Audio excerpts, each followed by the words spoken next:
All right, welcome back, everybody. Episode 3, Hanging in the Dugout. First and foremost, Merry Christmas from me and Matt. Happy holidays to everybody listening in. Matt, you want to kick us off with the news? Yeah, so apparently we got, we didn't expect major news, but we did have some big time news come over the weekend that Rickey Henderson passed away of pneumonia at 65. It's very sad. Rickey was a great ball player. Most notably, played with the Athletics. And, you talk about a guy who really started base stealing. Had a huge impact on that. But he also was a five-tool player and could do pretty much everything on the baseball field. And, I feel like the Athletics, unfortunately, I know there's talk on Twitter and social media of them criticizing the owner because there's not a statue for Rickey Henderson or a memorial site. Yeah. But, it sucks. Rickey Henderson, he's one of the people that really changed baseball and was just a great player all around. And it sucks close to the holidays you hear of his passing. So. Yeah. Not just like his passing in general. I mean, with the holidays, especially his birthday is actually on Christmas. He would have turned 66 yesterday, and the whole stuff with Fisher, just with his passing, adds on a layer to how overall the moving of the A's to Sacramento for the time being really just kind of it's a punch in the face to fans. There's nothing that they can leave for Rickey's memory. There's nothing that they can kind of like see outside the stadium to be in remembrance for him. It looks really bad on Fisher. Yeah, I'm sure they're going to end up doing something. Yeah. In the start of the season, probably opening day, I would think. Yeah. But Rickey did win 2 World Series, one with the Athletics and Blue Jays. He was inducted in the Hall of Fame in 2009, and he was a 10-time All-Star and 1990 AL MVP. So, you talk about a career. This guy had it. Yeah, and it's not just the stuff on the field; it's the stuff off the field as well. Since his passing, there's been countless stories of just what a personable guy he was, and not just a good person, but a really good teammate to a lot of younger guys and whatnot. So definitely a big hurt on the baseball world right now. And just kind of the only thing we can really say about it is that thoughts and prayers are with Rickey's family during the time, especially with the holidays and whatnot. Losing a loved one is just tough in general. So yeah. Back into more of the free agency business going on and everything happening, and from that standpoint, Yankees got their first baseman in Paul Goldschmidt. 1 year, $12.5 million. They snagged the former MVP from St. Louis to play that corner spot for them in the infield. What are we feeling? I like it. You gotta love it if you're a Yankee fan. They missed out on Soto, and they said, we're not done. Devin Williams, Max Fried, Cody Bellinger, former MVP, and now Paul Goldschmidt, former MVP. Brian Cashman is in the office working. He's putting in the overtime hours. He wants to win, and they want to revenge that loss in the World Series. And I think, this question might be debatable, but are the Yankees now better without Soto?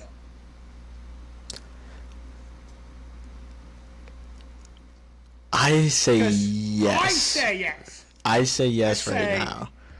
Yes, right now. I say they're better off just in the terms of what they can make up for what his contract would have been. Like you said, the players that they've already brought in and who they're still looking to bring in, because I know that they're not done yet. I don't really think they're going to attack much more in the free agency side of things, but they are still looking to trade. Like we talked about last time, the Stroman deal is almost like a done deal at this point. It just depends on where he's going, and the fact that we probably will not see him in the Bronx pitching next year. So and they did meet with Sasaki in New York. Yeah. It was reported this week. So I don't think Brian Cashman's done. I mean, No. I don't Not a think shot. he's done, and I think at the end of the day, we'll probably go on our Instagram as a poll question. Is the Yankees lineup now better without Soto? I would like to know you guys' thoughts on it. But, I mean, I think it's a serious question. It's getting to the point where you can compare and contrast the lineups a little bit. I think the way the 2025 lineup is stacking up right now, it's a lot more balanced. You're not just kind of relying on two guys, and whenever Stanton is healthy / like hot at the same time. And there's a little bit more athleticism, I think, sprinkled throughout the lineup when you got guys like Jazz for a full year now. Bellinger's still got some stolen base potential, and he's just more athletic in general. Goldie doesn't really add to that, but Max Fried is a Gold Glover at his own position. Who better to sign than one of the better defensive pitchers after having a blunder in the World Series like that? You know, I think it's a good thing, and I really like the vision that Cashman is setting up for Yankee fans and the Yankee organization heading into 2025. As long as he continues to build on from here, I think we could see a better lineup than what we saw with Soto. I mean, David Williams, too. That was huge. I just think, I think the Yankees as a complete team are better now than if they were to re-sign Juan Soto. Yeah, I think they're setting themselves up much better because they're not almost crippling themselves to pay off what one guy wants when you can use that money to go and get 5, as we've seen so far. But, also going on in the first base market right now, we had a little bit of a trade happen a couple hours later after Goldschmidt got dealt. Josh Naylor got sent to the desert. He got sent to Arizona for Slade Ciccone and a competitive round balance pick. I love this for Arizona. I'm not sure about the Cleveland side of things, but as far as stuff with Arizona goes, I think this is a home run deal for the Diamondbacks. Well, I think, this was a classic Cleveland move, trading Naylor, because he's going to be a free agent at the end of this year. You would think, this is a classic move. They don't really pay their players. And, I mean, Naylor just came off a 31 home run season. And, I mean, this guy he's electric. I mean, when he hits the ball and he hits it far, you're going to see it on his face. And he's going to get everyone in that dugout riled up. And that's a complete different team in Arizona. Yeah, he's definitely a spark plug for teams and fan bases just in general. He brings that energy with him wherever he plays, doesn't matter home or away. It's part of what I do love about Naylor. Also, what I hate, just because the whole rockabye baby celebration back in 22. I love it.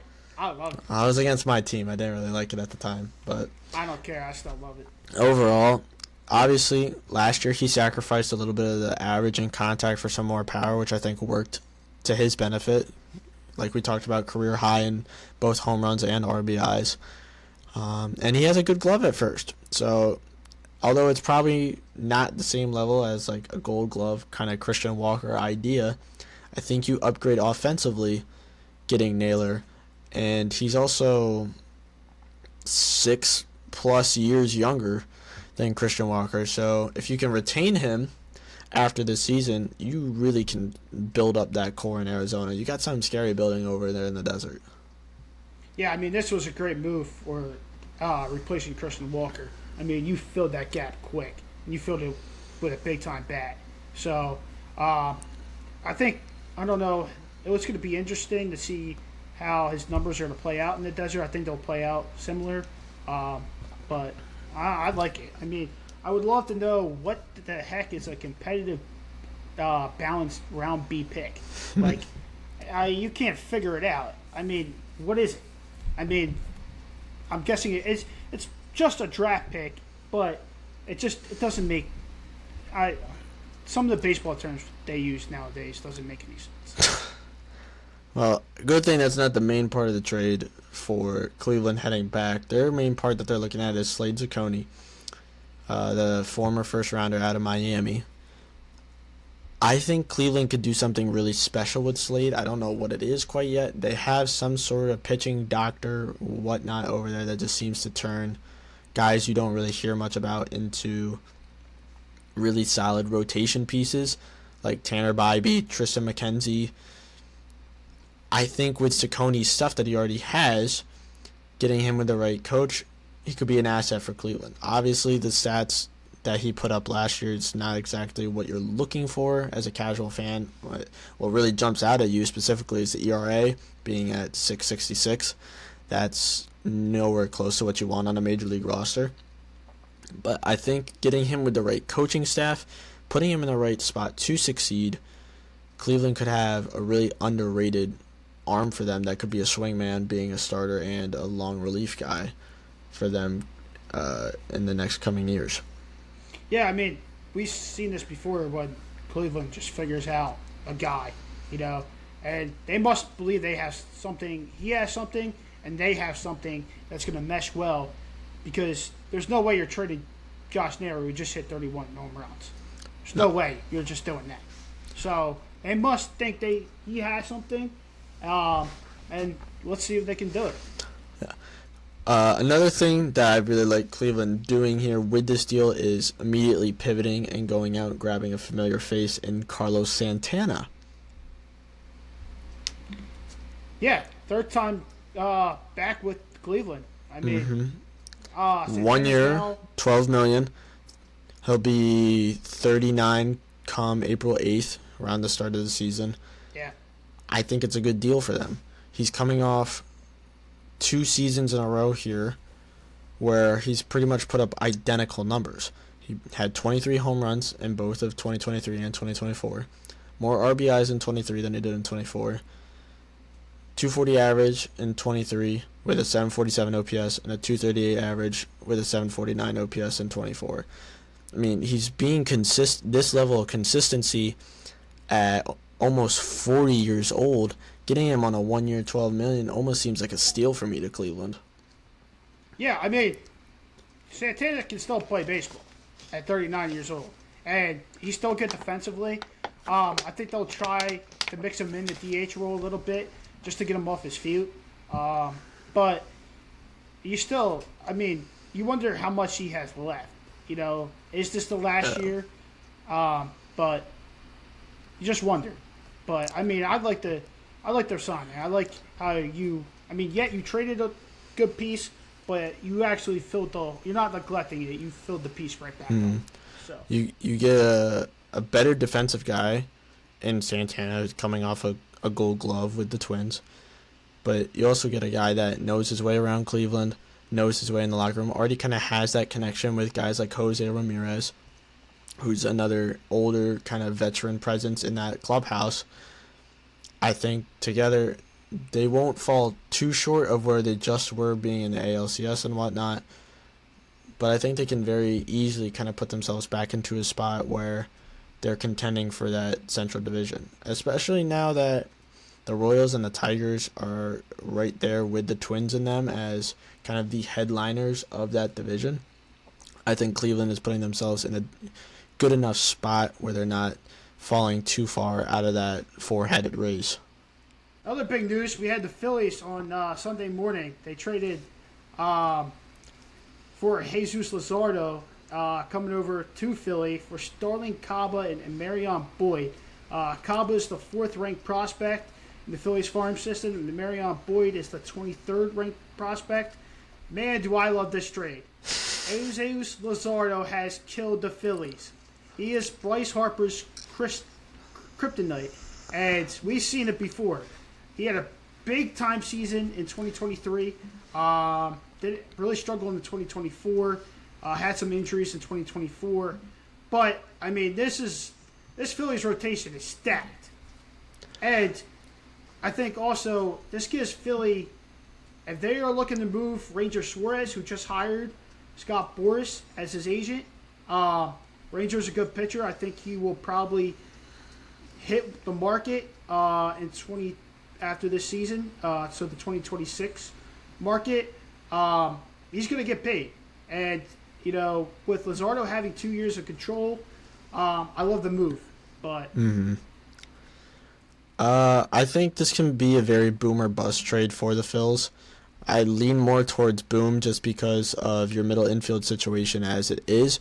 Caba wasn't going to be really utilized because Trey Turner and Bryson Stott are both very comfortable in the positions they are, and I think Philly is also really comfortable with having them there. So I think it's really good that Dombrowski can kind of use that as leverage a little bit to go and get out a premier lefty like Luzardo, who has the upside he does. The thing with Caba mainly, obviously, is his speed. Grabbed 50 bags last year. If he can figure out the bat a little bit, I think he'll be a really good asset in that Marlins farm system until he's ready. Boyd, kind of similar story. He nabbed 27 last season, and before that had 50. So you're getting two really kind of speedy guys that if they can figure out the bat a little bit, they'll be really dangerous guys in that Miami Marlins system. As for Luzardo, the only thing that concerns me a little bit with him is the injury history. Looking at just since he's basically been called up to the big leagues, 6 games in 2019 with Oakland, he didn't really have that many. 2020 obviously was COVID, so only 12. 2021, 25. 2022, 18. 2023, 32. That was the year he was finally fully healthy, and then last year he only threw 66 and 2/3 innings in 12 games.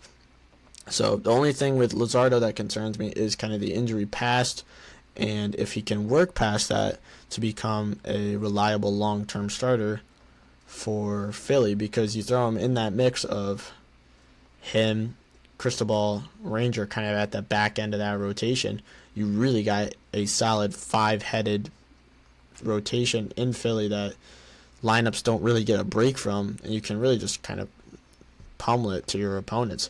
So from that aspect of it, I really love the Luzardo trade if he can stay healthy. Yeah, but this rotation on paper, it's gross. Zach Wheeler is the 1, Aaron Nola is the 2, Ranger Suarez is the 3, Luzardo at the 4, and Christopher Sanchez at the 5. This rotation on paper, wow. Yeah. A lineup, if you're a lineup and you come into Citizens Bank Park and you have to face this Phillies team, you're like, man, which guy am I getting? Because, yeah. And there's great, there's 2 lefties, 3 righties. This is a good lineup. Rotation. And thing to mention is people believe, and people who look at Caba think that he has superstar talent. And you see it. He's only 19. He has a high upside. He's 5-tool player. He was an international signing. But the Phillies have their middle infield is stacked with Bryson Stott and Trey Turner locked up. That's it's hard to, this guy, you want him to get his chance at the bigs, but it's kind of blocked. So there's no really room for him. So I get understanding trading him. Marion Boyd is a great athletic. He's 21, but he's great athletically. He plays great defense. I've seen him make some great catches that have been posted on Twitter.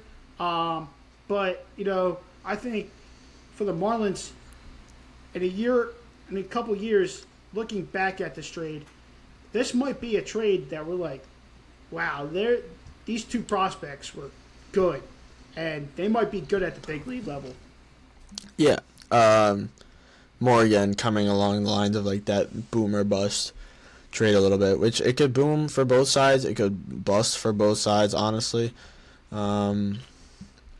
But overall, yeah, I really like that Dombrowski kind of finally made a move, because for the most part in the offseason, they've been stagnant and haven't really done a lot. So to use that kind of leverage of where Caba is on his trajectory and like the upside there, I love that he could use that as leverage a little bit to say, hey, Miami, why don't you send Luzardo our way? So, yeah, I love it. I think the fans needed a big-time move.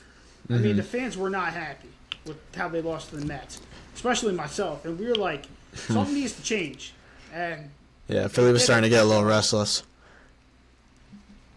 yeah, I mean, but you wonder if they're going to try to look. I think they're still in the market trading-wise. If they can want to trade Ranger Suarez or someone to go get a bigger-time bat, I think it's possible. I think it's not likely, but I think it could be possible. The right offer comes, I think it's possible. Yeah, I don't think Dombrowski's done making some moves, so we'll keep an eye on that and see how that goes. And a little bit lower on the map, your rivals over in D.C. made a move for a first baseman of their own, going out and getting Nathaniel Lau from the Rangers. Where on earth did that come from? Because, one, I didn't even know he was really getting moved until about a week ago when they started throwing out names like the Yankees and whatnot who were in the market for a first baseman. Two, when did the Nationals decide this is a guy that we want to go get? Because, honestly, I love this move for Washington because of what it does to really solidify their infield. Yeah, I mean, the Nationals are scary. I mean, they're a team. You look at the NL East, you think the Nationals have a good chance of maybe finishing in that third spot ahead of New York. Because you would think Philly and Atlanta are probably the front runners in the NL East. Yeah. But I think the Nationals can play spoiler a little bit. I mean, they've James Wood coming up, C.J. Abrams. I mean, we'll see about Dylan Cruz. I think it's a very similar situation to how the AL Central is now kind of set up. I mean, like, obviously the Tigers. I feel like the Tigers and Nationals are kind of on the same path a little bit right now. It's like they could continue up on the path that they're already going on, or they could just fall back down as easily as they came up. But I have the Nationals kind of finishing in that fourth realm a little bit. I don't think they're going to have the star power to pass over the Phillies, Braves, or Mets. But looking at their young core of a lineup, you got Lau now at first. You have Luis Garcia at second, Abrams at short. And then in the outfield, you got Wood, Cruz, Call.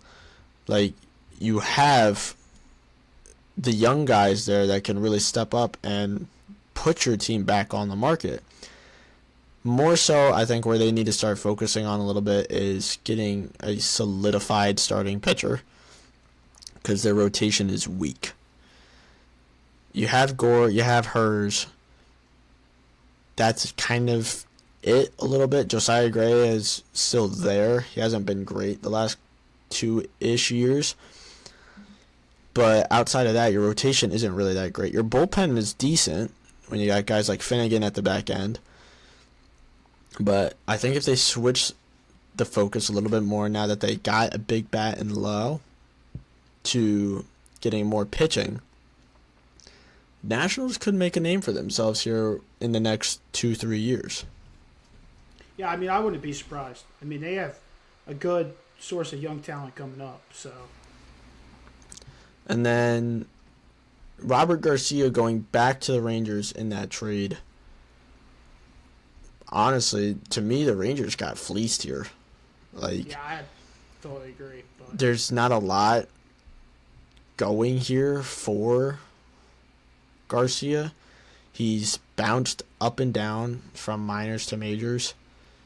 He didn't have a good year when he got up to the majors last year. I mean, he literally jumped from A-ball to Washington this year. Finished 3-6 with a 5.12, 5.13, excuse me, in just under 60 innings. I don't know what you're looking for here from Texas.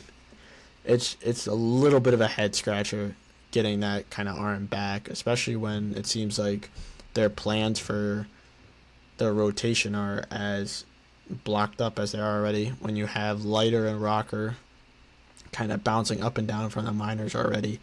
I don't really see what a guy like Robert Garcia adds to your roster. And giving up your all-star candidate in Nate Lowe, like,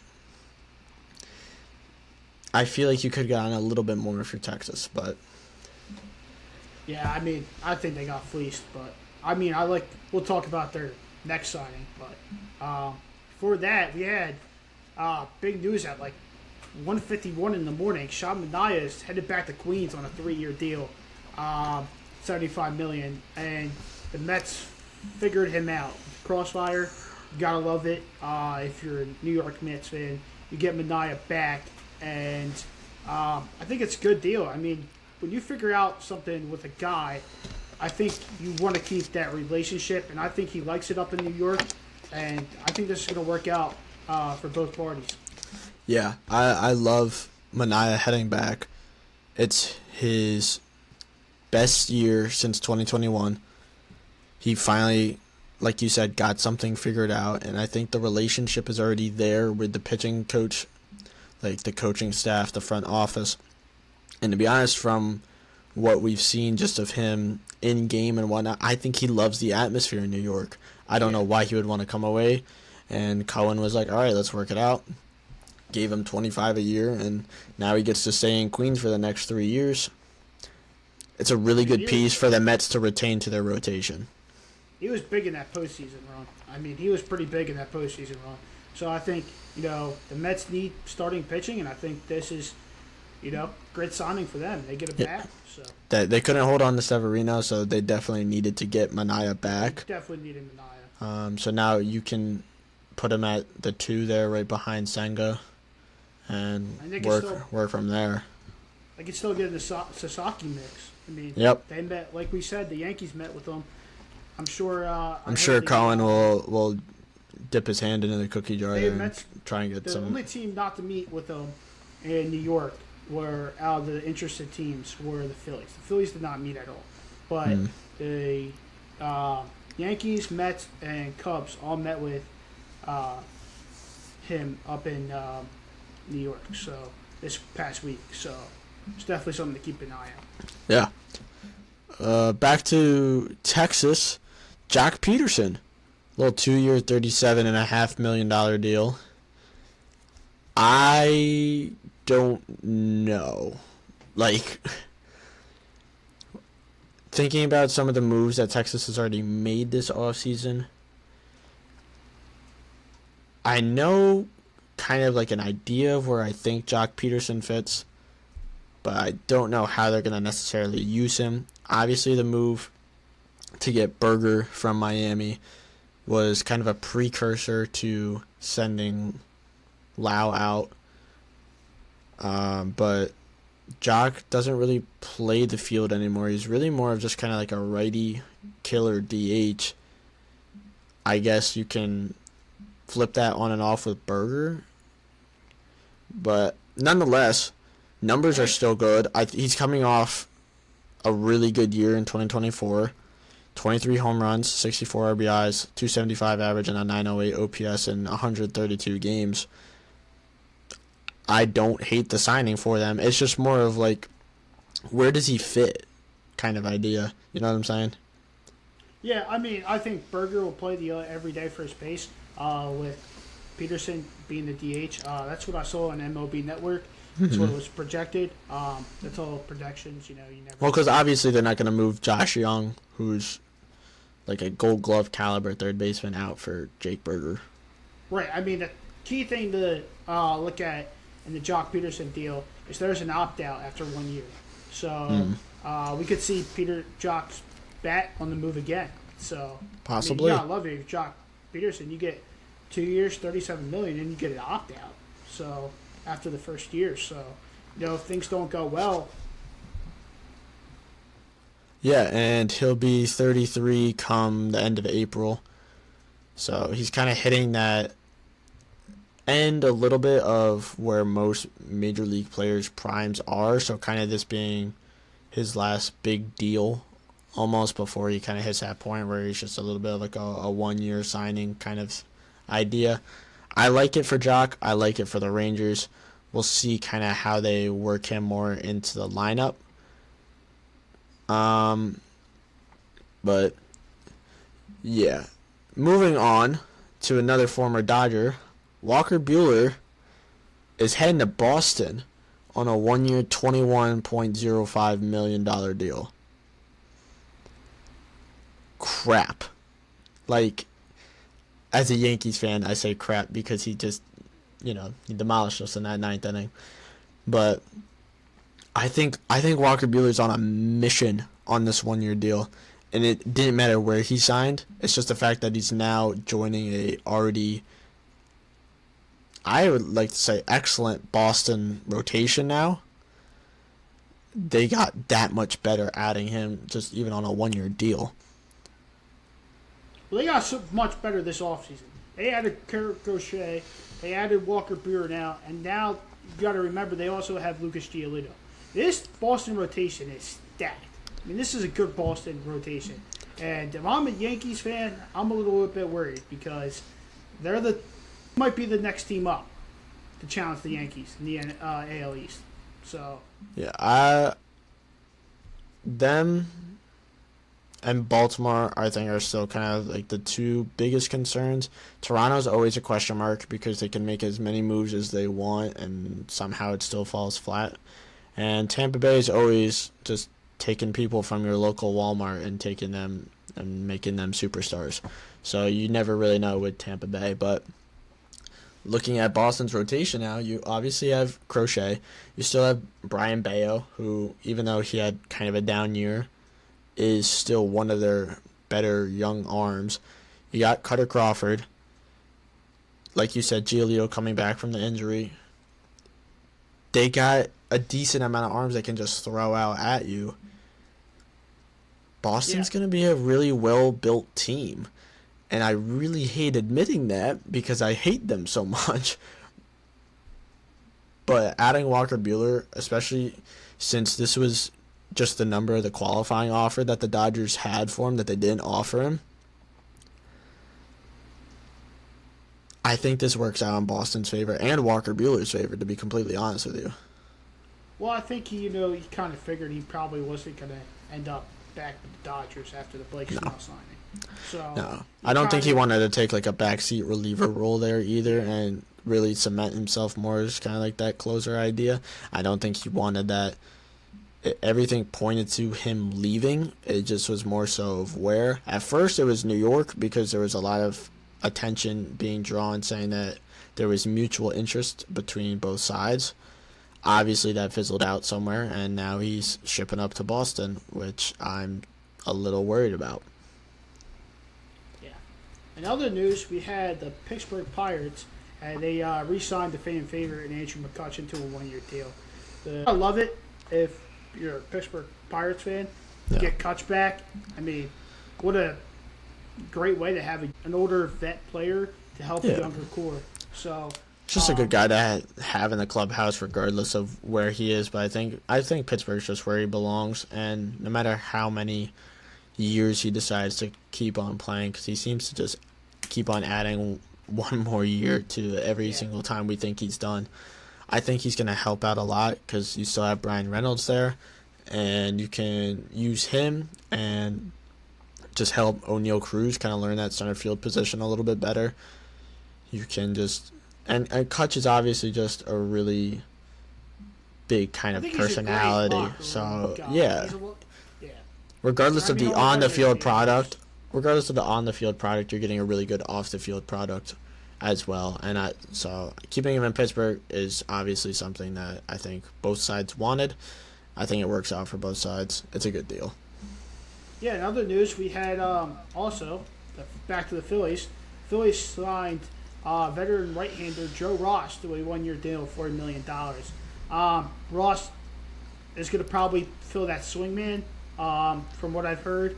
Long relief type of guy, kind of in that Spencer Turnbull kind of situation or spot. Ross has a great slider. He was really good for the Nationals at one point. But I like this move. This is a very veteran swingman role, and at $4 million, I think it was kind of a steal. So I really like it. I mean, at the end of the day, it's not necessarily the deal that's going to stick out, I think, from this free agency and this off-season period. But like you said, $4 million for a guy that threw 74 innings for Milwaukee. He started 10 games of the 25 he appeared in after having a 3-year break from major league appearances. Filling that Turnbull role at a $4 million clip, I think is a really good job by Dombrowski, finding a real nice kind of, like, I don't want to say dumpster diving because that feels mean, but like you're not picking out of the cream of the crop. You're digging a little bit and finding a gem there, kind of in the rough. So from that aspect, I really like the Joe Ross deal for the Phillies. I think he'll help out, just kind of balancing out a little bit of that bullpen duty. And when you kind of need a sixth man to step up, if you don't want it to be Taijuan Walker, you can have it be Joe Ross. And I don't think that's a problem that Philly fans will have. He's a guy that keeps the ball in the ballpark. Only allowed 7 home runs last year. It's a good deal. I like it for the Phils. I think keeping the ball in the ballpark is the biggest thing. And I mean, he can keep hitters off balance with the slider. It's funny you brought up Taijuan Walker. We had some Taijuan Walker news I wanted to share. So Dave Dombrowski basically had a quiet little pressure with the media, and it was reported on the WIP afternoon show by Devin Caney that Dave Dombrowski said you can't count on Taijuan. Phillies have been avoiding this question all season. Guys set to make $18 million a year, and he just came out pretty much publicly, or what it's being reported publicly is you can't count on Taijuan. So we did upload the clip to the Instagram, but this is hurting the Phillies big time. He's expected to make $18 million this year and next year, and I mean on the payroll side, this is hurting the Phillies big time. So yeah, Taijuan obviously has not had his fair share of good outings as a Philly, posting a career worst ERA by far last year. Is over 7. And as a Philly as a whole, his ERA has been over 5. I mean, last year there was a stretch in August and September where I think he allowed over 6 runs in every single appearance he made. That's not going to cut it, especially when you're a championship chasing team. So the question kind of comes up now is, like, what do you do with him? Especially now after the Luzardo trade, can you just dump him before spring training? Are you going to try and look to see if someone will take him as a trade partner? Kind of like, what do you do if you're Dave Dombrowski here, especially now that your comments have kind of gotten out too? I mean, that's the big thing. Like, you're trying to, like, get teams to, like, somewhat bite at the guy. You come out and say you can't count on him. It's not a good look. It's not the best marketing strategy I've ever seen, but it's not the worst. Yeah, but I mean, the Phillies have had their struggles with Taijuan. If you're a Phillies fan, he was left off the postseason roster, and then took to Twitter. He doesn't like Rob Thompson apparently, and now this. So I mean, if you're Taijuan Walker, if I'm Taijuan Walker and I'm his agent, I'm like, get me the heck out of Philadelphia. Do whatever you have to, because apparently they don't count on me, and I'm not seen as a valuable piece if I'm Taijuan Walker. So I think that kind of brings it back to a little bit of kind of what do you do with him, and if that's kind of how both sides are like feeling about it, honestly, you guys can just kind of like sit down and have a conversation and almost mutually agree to just try and split ways, waivers, something like that. Try and just give him the chance he's looking for, but also give yourself the chance to get him off your payroll because you don't want him there, obvious to your comments and whatnot. So yeah, if it's me and I'm Dave Dombrowski, I'm doing anything to get the divorce with Taijuan Walker here, because there's really no need for him on the roster at this point. He would be a 7th man, if anything. And he's just taking up space. He's taking up money. money that you can Yeah. spend somewhere else. His time in Philly has kind of got to go like that. It's got to be over. Something has to happen because you cannot bring him into spring training and say, like, it's a recipe for disaster. I mean, in my opinion, I think you bring him in to spring training and it's just, I think with the media down there, The media, like, coming off of the end of the season that you had last year, it's... The media is going to want to know, and the fans are going to want to know, what's the deal with Taiwan? And he can't... My thinking is, you cannot go in to the season with him on the roster, and he cannot pitch in Lehigh Valley all season on $18 million a year. Yeah. I mean, that is just sign the divorce papers. It's over. So... Yeah. Okay, so in terms of starting pitching, though, there is still one bigger name out there that hasn't really gotten a lot of traction. Has said that after the holidays, the negotiations will pick back up. Maybe a deal will get put in place. Corbin Burns. He's looking at a similar contract to the one that Steven Strasburg got after he took the Nationals to the World Series. Around 7 years-ish, $245 million. Where is Burns going to end up? Because at this point, I think a lot of us thought he would have signed. But there's also just not a lot of buzz going around about where is showing the most interest. Well, my thing is, you would think Baltimore would want to re-sign him. But at what he wants, I think it's justified for what... I think he's one of the best pitchers in the game. So I think the 7 years, $245 is definitely justified. And I think... But the problem is the market is so up and down. Like, the market is the market right now. The market's a little inflated at the moment, thanks to Giants, Soto. But had an offer that was on the table, but it never reached the 245 mark that Burns is eyeing. And then the Blue Jays are reportedly interested, and I think that would be a great move for the Blue Jays to get Burns. But if you're Baltimore, I mean, you can't lose this guy. I mean, I would look to try and. I mean, I know you don't want to. Baltimore's not known for spending the money, but I think for Corbin Burns, you might have to spend the money. I think he's one of the best pitchers in the game. Corbin's a guy that you love to bring in but hate to see walk away if you had the opportunity to keep him. Looking at the numbers, obviously, he had a Cy Young caliber year. He had a 2.92 ERA, 3.4 WAR, 15-9 win-loss record. I mean, you even just look at the postseason game he pitched for Baltimore. He gave up 1 run in 8 innings, and they lost. Sucks. Starting pitcher, that sucks. Oh, it's horrible. Corbin is a perfect fit for Baltimore's ballpark, first of all, and perfect to lead kind of a younger staff that they have with, like, Grayson Rodriguez. And I think if you lose out on him, you lose out on a lot of the potential to stay where you're at currently. So for Baltimore, I almost think it's more of a must to get his deal done before you start worrying about guys like Gunnar Henderson. But I think that the thing is that Gunnar is going to end up being in the way of getting the contract with Corbin done. So I see him more so going to, say, San Francisco or Toronto or somewhere else that will offer him the money and prioritize that first.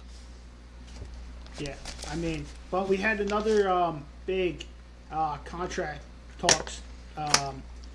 Toronto Blue Jays are facing a critical offseason with Vladimir Guerrero Jr., a superstar first baseman, just 1 year away from free agency. This is not looking good. So the reports came out this week that the Blue Jays and Vlad's contract negotiations are not going well. And they're far apart. So, Vlad coming off 30 home runs, 103 RBIs, is great with the bat, great defensively too. Yeah, he had his best season since 2021 this past year, Yeah. and a lot of people were looking for that.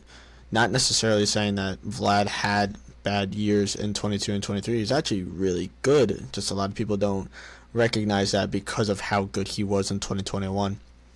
But this past season, he literally had more WAR accumulated in that 2024 than he did in 22 and 23 combined. He was playing at an MVP level for a tier 4 team in the Blue Jays. It really went to waste, so a lot of it wasn't getting covered as much. But now that all this stuff is kind of coming out a little bit about Toronto lowballing him, Vlad wanting more money because of what he believes he's worth and kind of what he's played to, I don't know. It's a really unfortunate kind of situation for Toronto, as a lot of the young core that they set up a couple years back is really crumbling in front of them. Bo Bichette had his worst year as a professional. Biggio, I don't even think he's on the team anymore. Manoah was sent down to A-ball. Robbie Ray left after 2021. The foundation that they laid out to potentially be around for a while is crumbling right in front of them, and that last domino to fall is Vlad. So if they can't kind of keep him, I think they just have to blow the whole thing up. Yeah, I mean, I think also the other thing is Vlad is very marketable. I mean, he was the cover athlete for MLB The Show this past year. He won the home run derby. He's a 4-time All-Star, 2-time Silver Slugger, and a Gold Glove winner.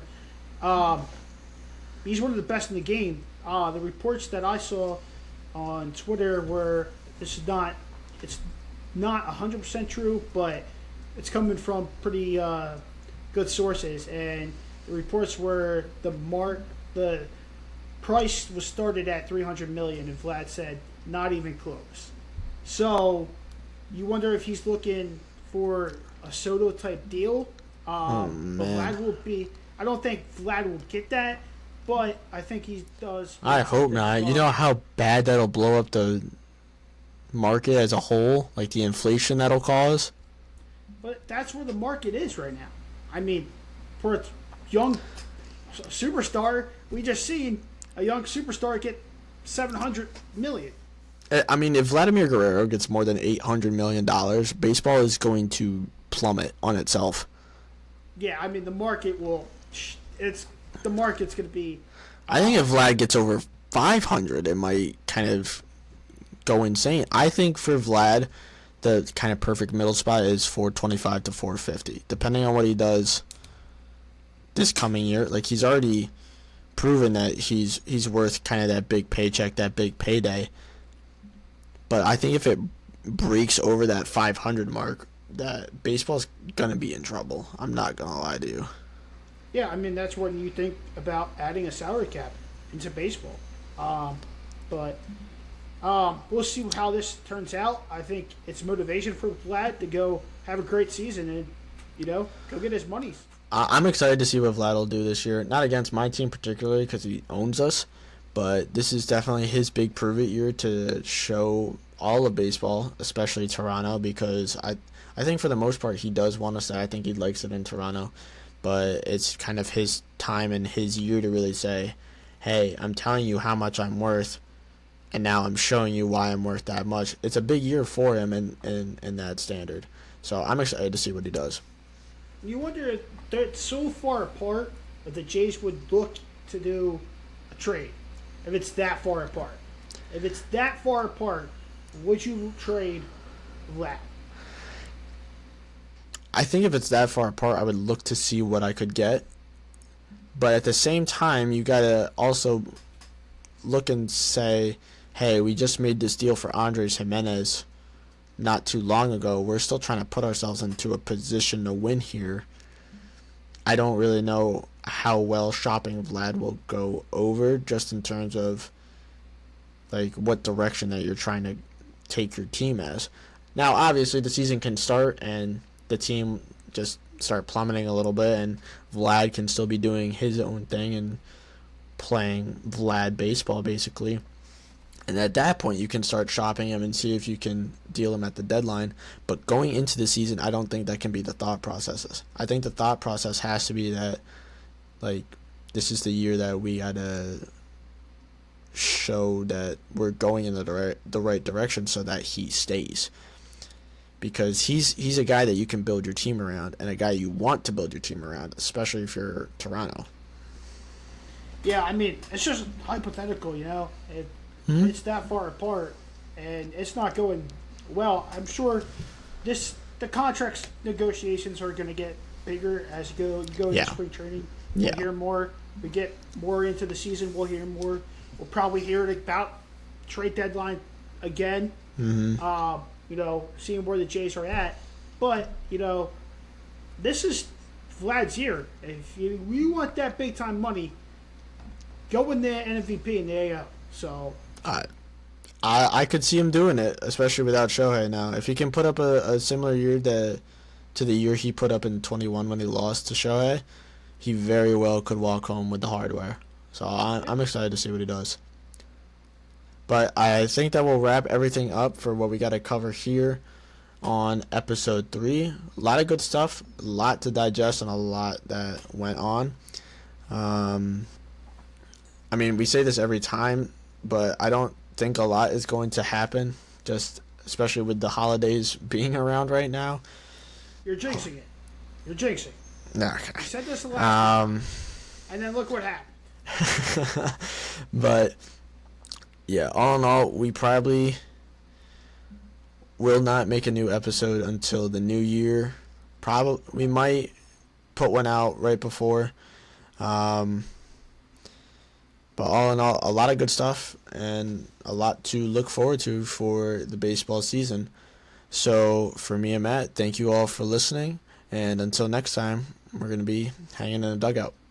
Yep. Thank you, guys. Remember, we're 47 days away from spring training, so it's coming up quick. So just keep an eye out on the social media.